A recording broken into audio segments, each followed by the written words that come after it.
بسم اللہ الرحمن الرحیم. السلام علیکم. This is Muhammad Zubair Khan Ghori, your Islamiat teacher from excellence online education.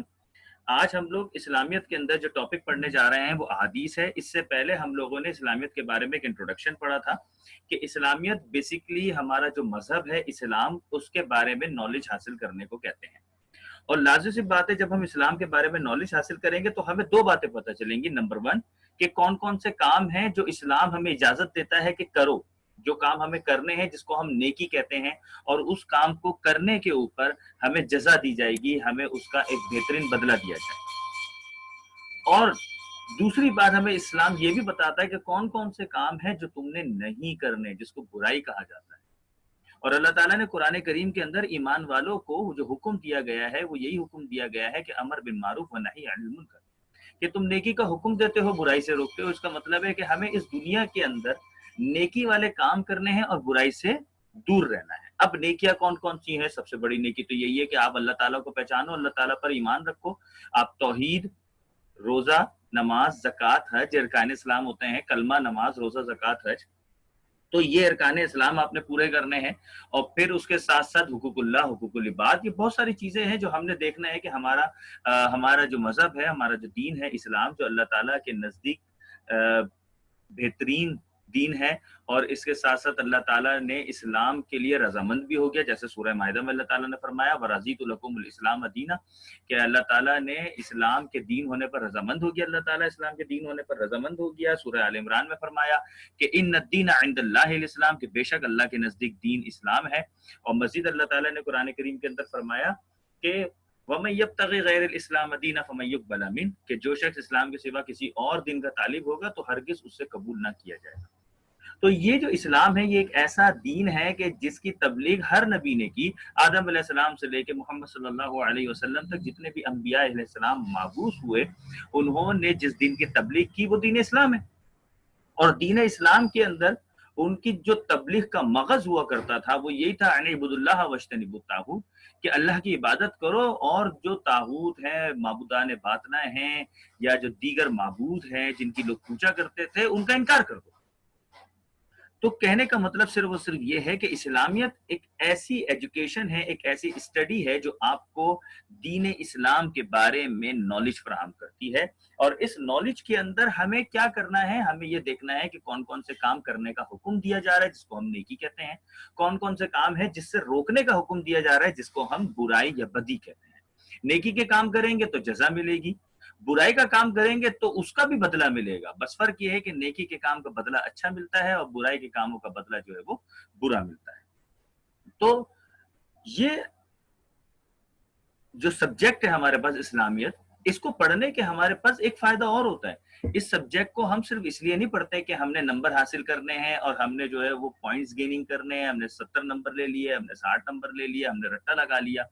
یہ سبجیکٹ ہم اس لیے پڑھتے ہیں تاکہ ہمیں ہمارے دین کے بارے میں نالج حاصل ہو, ہمیں معلوم ہو بینگ ایز اے مسلم کہ قرآن کریم کے اندر اللہ تعالیٰ ہم سے کیا ارشاد فرمایا ہے, احادیث نبوی صلی اللہ علیہ وسلم سے کیا مراد ہے, اور نبی صلی اللہ علیہ وسلم کی تعلیمات ہمارے لیے کیوں ضروری ہے. یہ قرآن میں اللہ تعالیٰ کا حکم ہے لقد کان لکم فی رسول اللہ اسوۃ حسنہ, کہ اللہ کے رسول صلی اللہ علیہ وسلم کی زندگی تمہارے لیے بہترین نمونہ ہے, تمہارے لیے ایک بیسٹ ایگزامپل ہے نبی علیہ السلام کی زندگی. اب نبی علیہ السلام کی زندگی آپ کے لیے بیسٹ ایگزامپل ہے تو وہ زندگی آپ کو کہاں سے ملے گی؟ یو ہیو ٹو اسٹڈی, آپ کو پڑھنا پڑے گا نا. تو وہ آپ کیا پڑھیں گے؟ آپ احادیث مبارکہ پڑھیں گے, آپ نبی علیہ السلام کے کال پڑھیں گے جن کو احادیث کہتے ہیں, نبی علیہ السلام کے فعل پڑھیں گے, یعنی کہ نبی علیہ السلام نے جو کام کیا اس کو بھی ہم احادیث کہتے ہیں. صحابی بیان کرتے ہیں کہ ہم نے نبی علیہ السلام کو یہ کام کرتے دیکھا, ہم نے نبی علیہ السلام کو رکوع کرتے دیکھا, ہم نے نبی علیہ السلام کو سجود کرتے دیکھا. تو یہ نبی علیہ السلام کے فعل ہو گئے, افعال ہو گئے, نبی علیہ السلام کے کام ہو گئے, ایکٹیویٹیز ہو گئیں. یہ بھی احادیث کہلاتی ہیں جو ہمیں صحابیوں کے ذریعے سے پتہ چلتی ہے. اور قولی احادیث ہوتی ہے جس میں نبی علیہ السلام نے فرمایا, تو وہ بھی احادیث ہوتی ہے. تو نبی علیہ السلام کی زندگی ہمیں احادیث مبارکہ میں ملے گی, اور اللہ تعالیٰ نے فرمایا کہ نبی علیہ السلام کی زندگی تو تمہارے لیے بیسٹ ایور ایگزامپل ہے, بہت اچھی ایگزامپل ہے تمہارے لیے. اور اس ایگزامپل کو تو تمہیں فالو کرنا ہے۔ نبی علیہ السلام کے سونے سے لے کے نبی علیہ السلام کے اٹھنے تک، نبی علیہ السلام کے کھانے سے لے کے نبی علیہ السلام کے کپڑے زیب پن کرنے تک، نبی علیہ السلام کی شادیوں سے لے کے نبی علیہ السلام کے جتنے بھی روزمرہ کے معاملات ہیں، خوشی ہیں، غم ہیں، جانا ہے، آنا ہے، سواری ہے، بولنا ہے، کھانا کھانا ہے، بات کرنا ہے، جنگیں لڑنی ہیں، کسی کے رشتہ داروں کے پاس جانا ہے، کسی کا جنازہ اٹینڈ کرنا ہے، کسی کی خوشی اٹینڈ کرنی ہے، کتنے سارے معاملات ہیں جو ہماری روزمرہ کی زندگی کے اندر رونما ہوتے ہیں۔ تو ان معاملات کو ہم نے کس طریقے سے عمل کرنا ہے، کس طریقے سے ان معاملات کو ہمیں لے کے چلنا ہے، تو اس کے لیے ہمیں نبی علیہ السلام کی زندگی میں بہترین رہنمائی ملتی ہے۔ جس طریقے سے نبی علیہ السلام نے عمل کیا، ہمیں بھی ویسے عمل کرنا ہے۔ نبی علیہ السلام نے فرمایا کہ میں نے اس طریقے سے کیا، تم بھی اس طریقے سے کرو۔ اور نبی علیہ السلام نے فرمایا لیسا منا، وہ ہم میں سے نہیں، جو ایسے کام کرتا ہے، جو ایسے کام کرتا ہے، جو ایسے کام کرتا ہے۔ حدیثوں کے اندر آ گیا، اس کا مطلب یہ ہے کہ اب ہمیں ان کاموں سے دور رہنا ہے جن کے اندر الفاظ آ جاتے ہیں لیسا منا، لیسا منا، لیسا منا، وہ ہم میں سے نہیں، وہ ہم میں سے نہیں۔ تو اب ہمیں کیا کرنا ہے؟ ایسے کاموں سے دور رہنا ہے نا۔ تو ہمیں ایسے کاموں سے دور رہنا ہے جس میں نبی علیہ السلام نے اس طرح کے الفاظ فرمایا ہوں، ٹھیک ہے۔ اچھا، دوسری طرف نبی علیہ السلام نے کچھ ایسے احادیث بھی بیان کی ہیں جس سے جو ہے وہ بتایا کہ معیہ فی الجنہ، وہ میرے ساتھ جنت میں ہوگا۔ تو لازم سی بات ہے ایسے کام کرنا ہے، جیسے کہ بڑی مشہور حدیث ہے، من احب سنتی فقط احبنی ومن احبنی کان معیہ فی الجنہ، جس نے میری سنت سے محبت کی اس نے مجھ سے محبت کی، اور جس نے مجھ سے محبت کی وہ میرے ساتھ جنت میں ہوگا۔ تو ہمیں نبی علیہ السلام کی جو احادیث ہیں، قول ہیں، فعل ہیں، ایک اور حدیث بھی آتی ہے جس کو ہم کہتے ہیں تقریری حدیث۔ تقریری حدیث یہ ہوتا ہے کہ نبی علیہ السلام کے سامنے کوئی کام کیا جا رہا ہو اور نبی علیہ السلام نے اس کام پر منع نہیں کیا، تو وہ ایک تقریری حدیث کہلاتی ہے۔ وہ کام بھی ہمارے لیے حجت بن جاتا ہے، وہ کام بھی ہم کر سکتے ہیں، وہ کام بھی ہم کیا کریں؟ کر سکتے ہیں۔ کیوں؟ کیونکہ نبی علیہ السلام نے کسی کام کو کرتے ہوئے دیکھا اور اس کام کو منع نہیں کیا، اس کا مطلب ہے وہ کام جائز ہے۔ کیونکہ اگر وہ کام ناجائز ہوتا تو نبی علیہ السلام اس کام کو ضرور روکتے۔ جیسا کہ سورہ آل عمران میں ابھی میں نے بتایا، ایمان والوں کا شیوا کیا ہوتا ہے؟ امر بن معروف و نہی عن المنکر، وہ نیکی کی طرف بلاتے ہیں، برائی سے روکتے ہیں۔ تو اگر کوئی برائی کا کام ہو رہا ہوگا تو نبی علیہ السلام اس کو روکیں گے، لیکن نبی علیہ السلام نے کسی کام کو نہیں روکا، اس کا مطلب ہے وہ برائی کا کام نہیں تھا، وہ جائز کام ہے، وہ تقریری حدیث کہلاتی ہے۔ تو اس لیے آج ہم ان احادیث مبارکہ کو پڑھیں گے جو ہمارے سلیبس کے اندر ہیں، تقریباً 20 احادیث ہیں یہ۔ ان 20 احادیث کو ہم پڑھیں گے۔ ہمارے پاس بورڈ میں جو سوال آتا ہے وہ ایک عربی آپ کو حدیث بتا دی جاتی ہے، آپ نے اس کا ترجمہ پیش کرنا ہوتا ہے، اور ترجمہ پیش کرنے کے بعد آپ نے اس کی ایک مختصر سی تشریح پیش کرنی ہوتی ہے، ایک پیراگراف کی 2 پیراگراف۔ یہ بات یاد رکھیے گا کہ it is depend upon your creative writing، کہ آپ لوگوں کو اگر لکھنے کا پیٹرن آتا ہے، اگر آپ کو اون ورڈنگ کے اندر لکھنا آتا ہے، تو صرف آپ کو حدیث کا ترجمہ کرنا ہے اور حدیث سمجھنی ہے، باقی لکھ آپ اپنے پاس سے لیں گے۔ اب آج کی کلاس میں آپ کو 5 حدیثوں کے ترجمے بتاؤں گا انشاءاللہ تعالیٰ، اور ان 5 احادیثوں کو میں سمجھاؤں گا۔ جب آپ ان 5 احادیثوں کے ترجمہ پڑھ لیں گے اور سمجھ لیں گے، ٹھیک ہے، تو پھر آپ تشریح کی ہیڈنگ ڈال کے اس کی تشریح اون ورڈنگ میں خود لکھیں گے۔ بس اس اون ورڈنگ میں لکھنے کے لیے آپ کو ایک کریٹو رائٹنگ کا جو ہے وہ ایک سیشن لینا پڑے گا آپ کو مجھ سے، وہ میں انشاءاللہ تعالیٰ آپ کو نیکسٹ ویک کے اندر ایک کریٹو رائٹنگ کا سیشن دوں گا۔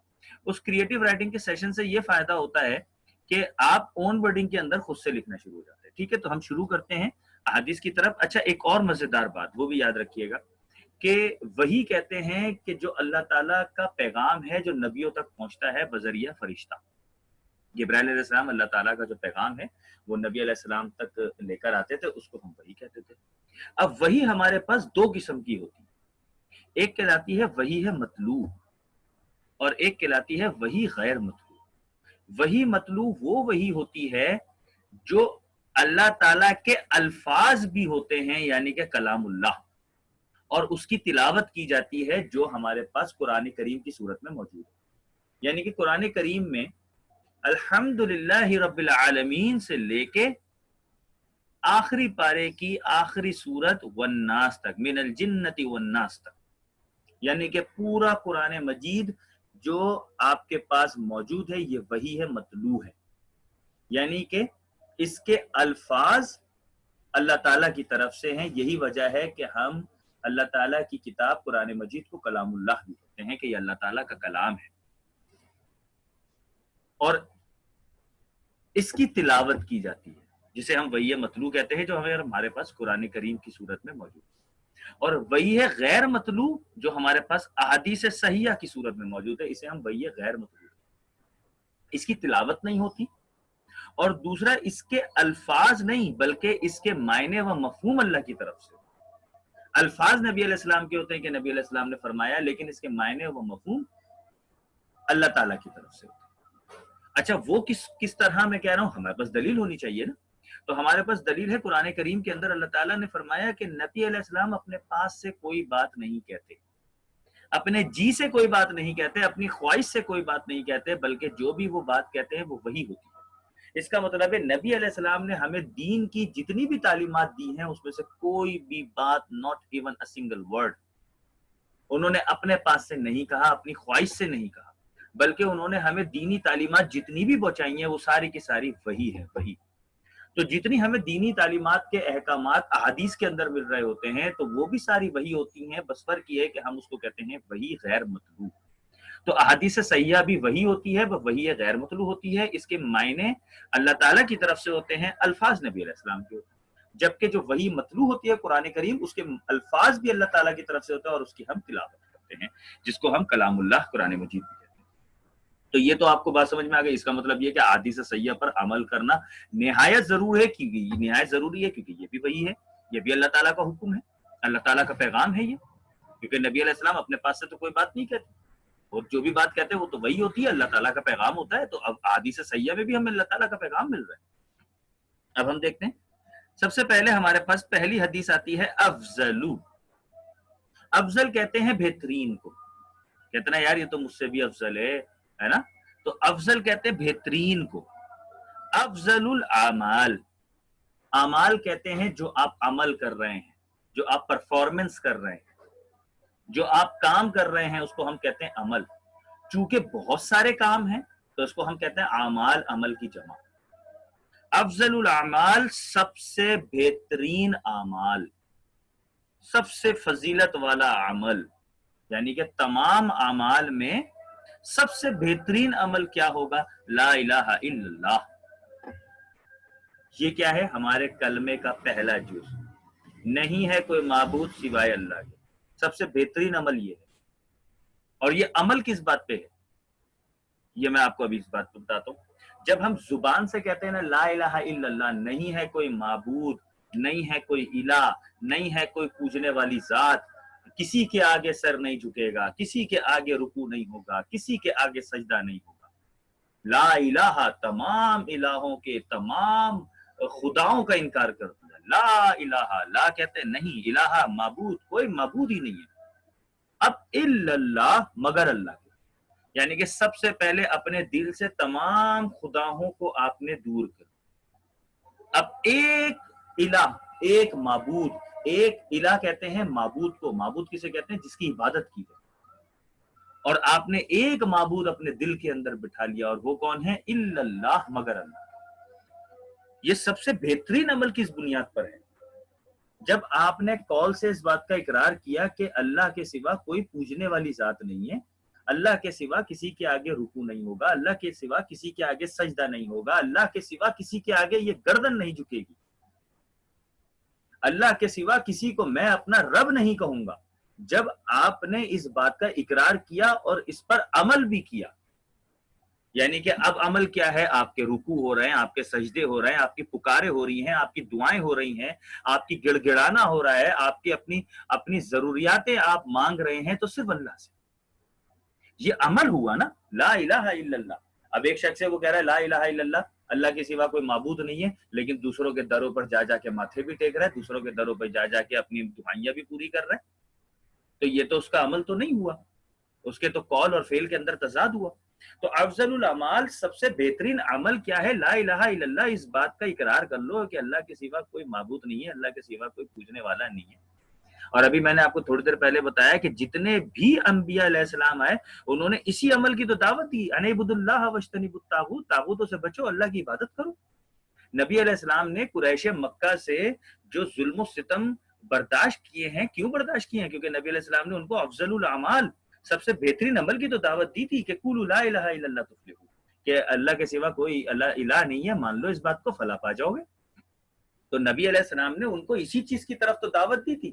تو سب سے بہترین عمل ہی تو یہی ہے۔ سورہ حامیم السجدہ کی آیت نمبر 33 کا مطالعہ کریں، اللہ تعالیٰ نے فرمایا کہ وَمَنْ أَحْسَنُ قَوْلًا مِّمَّنْ دَعَا إِلَى اللَّهِ، اس شخص سے بات کا اچھا کون ہو سکتا ہے، یعنی کہ سب سے اچھی بات کرنے والا شخص ہے وہ، صحیح ہے۔ اور وہ بات کیا کر رہا ہے، سب سے اچھی بات کیا ہے، وَمَنْ أَحْسَنُ قَوْلًا مِّمَّنْ دَعَا إِلَى اللَّهِ، جو اللہ کی طرف بلائے، وَمَنْ أَحْسَنُ قَوْلًا مِّمَّنْ دَعَا إِلَى اللَّهِ، اس شخص سے بات کا اچھا کون ہو سکتا ہے جو اللہ کی طرف بلائے۔ مجھے بتاؤ، اللہ کی طرف بلانے والا سب سے اچھی بات ہے، سب سے بہترین افضل جو ہے وہ سب سے بہترین افضل عمل کا جو ہے وہ لا الہ الا اللہ ہے۔ انبیاء نے سب سے پہلی بنیادی دعوت ہی یہی دی ہے۔ آپ دیکھیں سورہ یاسین کے اندر ایک شخص کا ذکر ہے جس کو صاحب یاسین کہتے ہیں، اس نے بھی اپنی قوم کو یہ کہا کہ انبیاءوں کی بات مانو جو تم سے اس بات پر اجر نہیں مانگتے، اور انبیاء کی بات کیا تھی کہ اپنے ایک اللہ کو پوج لو۔ آپ سورۃ الکہف کا مطالعہ کریں، اصحاب کہف نے اپنے دور کے جو بادشاہ تھے اس کے سامنے جو بات رکھی وہ یہی تو بات رکھی کہ ہمارا اللہ ایک الہ ہے، واحد ہے۔ موسیٰ علیہ السلام نے فرعون کے سامنے جو بات رکھی وہ بھی یہی بات تھی۔ ابراہیم علیہ السلام نے اپنی قوم کے سامنے جو بات رکھی وہ بھی یہی بات تھی۔ نبی علیہ السلام نے قریش قبیلہ کے سامنے جو بات رکھی وہ بھی یہی بات تھی کہ اللہ کے سوا کوئی الہ نہیں ہے۔ تو تمام انبیاءوں نے سب سے پہلی دعوت یہ دی ہے، اور یہ اتنا بڑا عمل ہے کہ جب آپ اس کا اقرار کرو گے تو آپ مسلمان ہوگے۔ یعنی کہ اگر اس عمل سے کوئی شخص خالی ہے اور اس چیز سے کوئی چیز خالی ہے کہ وہ اس نے اللہ کو الہ نہیں مانا ہوا، تو وہ مسلمان ہی نہیں ہے، اس کا ایمان ہی نہیں ہے۔ آپ دیکھیں بخاری مسلم کے اندر حدیث آتی ہے کہ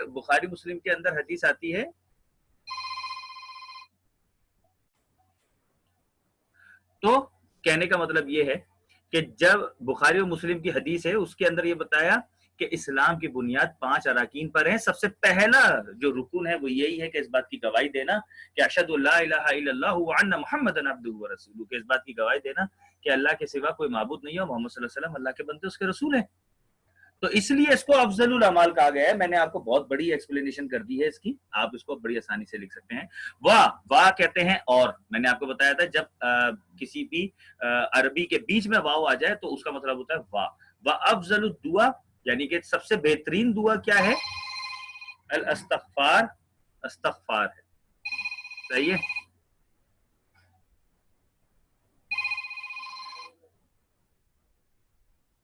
سب سے بہترین دعا جو ہے وہ پھر استغفار ہے، یعنی کہ سب سے بہترین عمل لا الہ الا اللہ ہے اور سب سے بہترین دعا استغفار ہے۔ اگر آپ عربی پڑھیں گے تو یقین کریں اردو بہت آسان ہے۔ دوسرا دیکھیں طلب العلم، طلب کہتے ہیں ضرورت کو، تلاش کو، چاہت کو۔ طلب العلم، علم کی چاہت، علم کی خواہش، علم کی طلب تو بھی کہہ سکتے ہیں۔ فریضتن کا مطلب ہوتا ہے فرض ہے۔ علم کی چاہت، علم کی تلاش یا علم کی طلب فرض ہے۔ اعلیٰ کے مطلب ہوتا ہے پر، صحیح ہے، اعلیٰ کا مطلب ہوتا ہے پر، کلی کا مطلب ہوتا ہے تمام۔ جیسے ہم کہتے ہیں نا کل کتنے ہوئے، ہے نا، کل رقم بتا دیں آپ، جب ہم شاپنگ کرنے جاتے ہیں زیادہ، جب ہم کہتے ہیں ٹوٹل اماؤنٹ، جب ہم پوچھتے ہیں ہم کہتے ہیں کل رقم بتا دیں، تو کل کا مطلب ہوتا ہے تمام، مسلم یعنی کہ تمام مسلم پر۔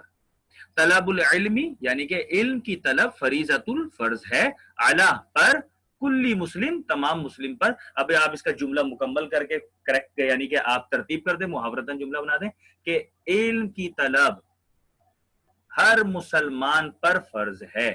اب جب ہر مسلمان کی بات آ رہی ہے تو بریکٹ میں دیکھیں کیا لکھا ہوا ہے، مرد اور عورت، کیونکہ ہر مسلمان میں مرد بھی آئے گا عورت بھی آئے گا، یعنی کہ علم حاصل کرنا ہر مسلمان مرد اور عورت پر فرض ہے۔ آپ اس کا سادہ الفاظ میں یہ جملہ آپ اس کا ترجمہ کر سکتے ہیں۔ تیسرا دیکھیں خیر، خیر کا مطلب ہوتا ہے بہتر، کہتے ہیں نا اس کام میں تمہارے لیے خیر چھپائی، یعنی کہ بہتری چھپی ہے نا بھائی۔ بعض لوگ کہتے ہیں خیر سے ہو، اس کا مطلب ہے ٹھیک ٹھاک ہو، خیر کا مطلب ہوتا ہے بہتر، بہتر۔ کم، کاف میم پیش کم آ جاتا ہے، اس کا مطلب ہے تم سب، تو خیرکم یعنی کہ تم سب میں بہتر، صحیح ہے۔ اب تم سب میں اچھا کون ہے، من کہتے ہیں یہ ایک حروف عام ہے، من عام، اس کا مطلب ہوتا ہے کہ جو، جس نے، جو، جس، اس طرح کے معنی آتے ہیں۔ جیسے ہم کہتے ہیں نا کہ جو بچہ یہ کام کرے گا، اس کا مطلب ہے ہم نے عام اعلان کر دیا، اب کوئی بھی بچہ کر سکتا ہے. مثال کے طور پر سامنے 100 بچے کھڑے ہیں، ٹھیک ہے، اب میں کہوں گا جو بچہ میرے لیے ایک گلاس پانی لے کر آئے گا، اس کا مطلب یہ کہ اب میں کسی ایک بچے کی طرف اشارہ نہیں کر رہا، میں نے 100 کے 100 بچوں کو کہہ دیا. اب اس میں سے جو وہ کام کرے گا، میں کہا جو بچہ مجھے پانی کا ایک گلاس پلائے گا میں اس کو 100 روپے دوں گا. اس کا مطلب ہے اب 100 کے 100 بچوں میں سے کوئی بھی کام کر سکتا ہے، کیونکہ میں نے جو کا لفظ استعمال کیا ہے.